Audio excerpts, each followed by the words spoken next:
दैनिक सामनामधल्या वादग्रस्त व्यंगचित्राप्रकरणी शिवसेना पक्षप्रमुख उद्धव ठाकरे यांनी अखेर माफी मागितलेली आहे।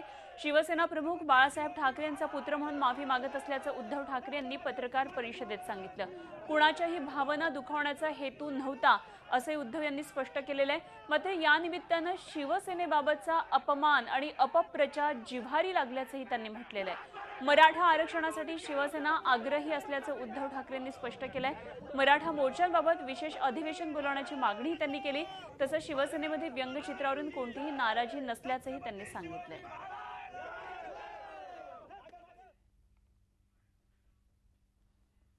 शिवसैनिक हा कधीही दुरान्वयानेही कोणत्याही माता भगिनींचा अपमान करणं शक्य नाही, पण जो काही एकूण प्रकार करण्याचा प्रयत्न झाला त्या प्रयत्नामुळे मी आज अत्यंत नम्रपणाने तमाम महाराष्ट्रातल्या माता भगिनींना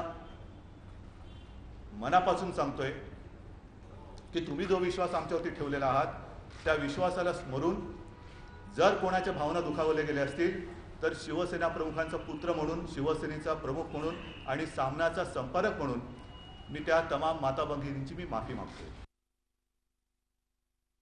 आमची जी काही भूमिका आहे ती आम्ही अत्यंत ठामपणाने इथेही मी मांडू शकतो, पण मला विधिमंडळात एवढ्यासाठी मांडायची आहे की तिथे एकदा बोलल्यानंतर त्या चौकटीत ते बांधलं जातं आणि मग नंतर मात्र त्यातनं पळवाट काढता येत नाही। मुख्यमंत्री म्हणतात मी आरक्षण देणारच आहे, विश्वास आहे आमचा त्यांच्यावरती, पण हे आरक्षण नक्की कधी मिळणार ह्याचा कुठे खुलासा होत नाहीये।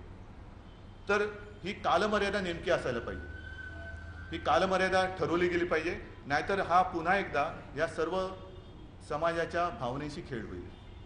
आणि म्हणून मला असं वाटतं की या विषयावरती ज्या काही मागण्या, ज्या काही व्यथा, ज्या काही भावना ह्या महाराष्ट्रामध्ये आता दिसत आहेत त्यांना जर का योग्य न्याय द्यायचा असेल तर लवकरात लवकर माननीय मुख्यमंत्र्यांनी विधिमंडळाचं एक दिवसीय अधिवेशन बोलवायला पाहिजे आणि त्या अधिवेशनामध्ये सर्व पक्षांचे जे काही आमदार आहेत, मंत्री आहेत, नेते आहेत त्यांना आपापल्या पक्षाची भूमिका तिथे मांडायला भाग पडलं पाहिजे।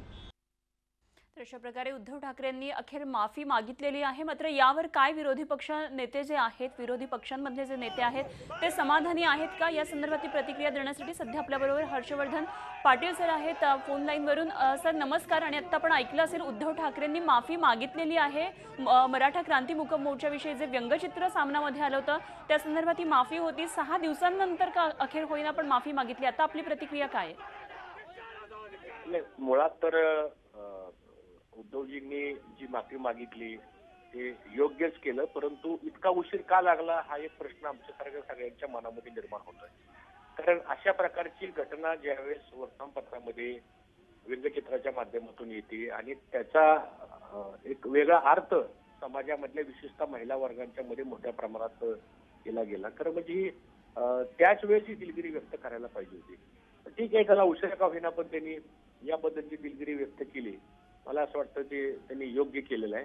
परंतु खऱ्या अर्थानं असा कोणाचा आहे म्हणजे मराठा समाजच काय पण कधीही स्त्रीच्या बाबतीमध्ये, महिलांच्या बाबतीमध्ये अशा प्रकारची व्यंगचित्र किंवा अशा प्रकारची वेगळी टीका ही कधीच होता कामा नये आणि कुणाकडूनही होता कामा नये सांगतो। कारण आपली महाराष्ट्राची संस्कृती वेगळी आहे।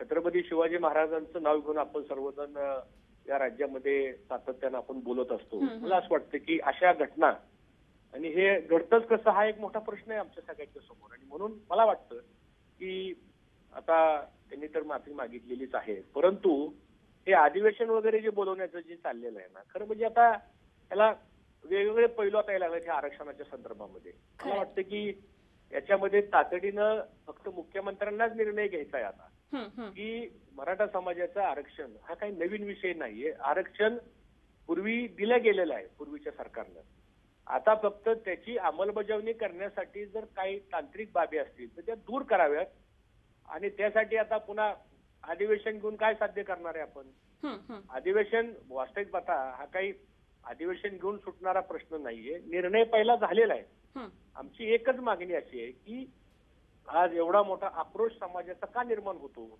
खरं आपली भूमिका सर लक्षात आली, बरोबर आहे.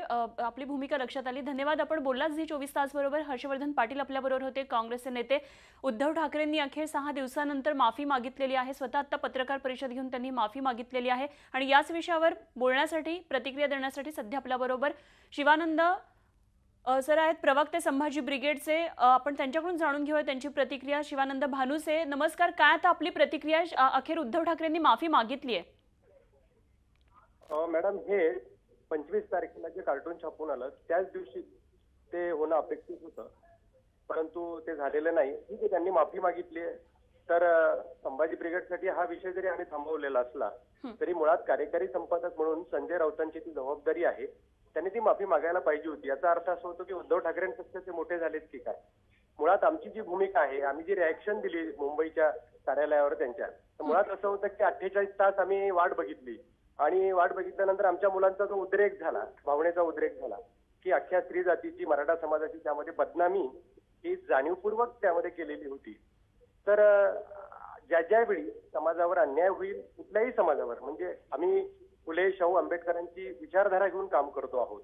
जिथे जिथे अन्याय होईल, जिथे जिथे समाजाच्या भावना दुखावल्या जातील, त्या ठिकाणी संभाजी ब्रिगेडनं पुढाकार घेतलेला आहे आणि असाच पुढाकार याही प्रकरणात घेतलेला आहे. कारण एकीकडे खूप चांगल्या पद्धतीनं मराठा समाजाचे मोर्चे निघत आहेत, शिस्तीत निघत आहेत. लाखो म्हणजे 50 लाखापर्यंत मोर्चे पोहोचलेले आहेत. मुंबईचा मोर्चा तर कोटीत होईल. अशा परिस्थितीमध्ये संजय राऊतांनी जाणीवपूर्वक या ठिकाणी एक मिठाचा खडा टाकून हे नाचवण्याचा प्रयत्न केलेला होता. आणि परवा ते ज्या अरोगंटली बोलत होते की माफी मागण्याचा प्रश्नच उद्भवत नाही, आम्ही चूकच केलेली नाही, अशा पद्धतीनं बोलत होते. आणि आम्ही समोरासमोर कोणी ते तोंड बांधून वगैरे आले, अजिबात तसं नाही. जाणीव आमची मुलं तिथे गेले, त्यांनी सांगितलं आम्ही संभाजी ब्रिगेडचेच आहोत आणि का केलंय हे त्यांनी त्या ठिकाणी त्यांनी सांगितलेलं होतं. त्यामुळे संजय राऊतांनी हे जाणीवपूर्वक केलेलं आहे. तर संभाजी ब्रिगेडसाठी कार्टूनचा हा जरी विषय संपलेला असला तरी मराठा समाज संजय राऊतांना माफ करेल का, हा प्रश्नच आहे. आणि त्यामुळे शिवसेनेला काय परिणाम भोगावे लागतील असाही प्रश्नच आहे. आता आम्ही समाजावर सोडलेला आहे. समाजाने माफ करायचे की नाही ते समाज ठरवेल, मराठा समाज ठरवेल, अशी स्त्री जात ठरवेल. परंतु आपली भूमिका लक्षात आली. धन्यवाद. आपण बोलला झी 24 तास बरोबर. शिवानंद भानुसे, प्रवक्ते संभाजी ब्रिगेड चे आपल्या बरोबर होते आणि त्यांनी सांगितलेलं आहे की उद्धव ठाकरेंनी माफी मागितलेली आहे, मात्र संजय राऊतांवरचा जो रोष आहे तो मात्र तसाच कायम दिसतोय. झी 24 तास रहा एक पाऊल पुढे.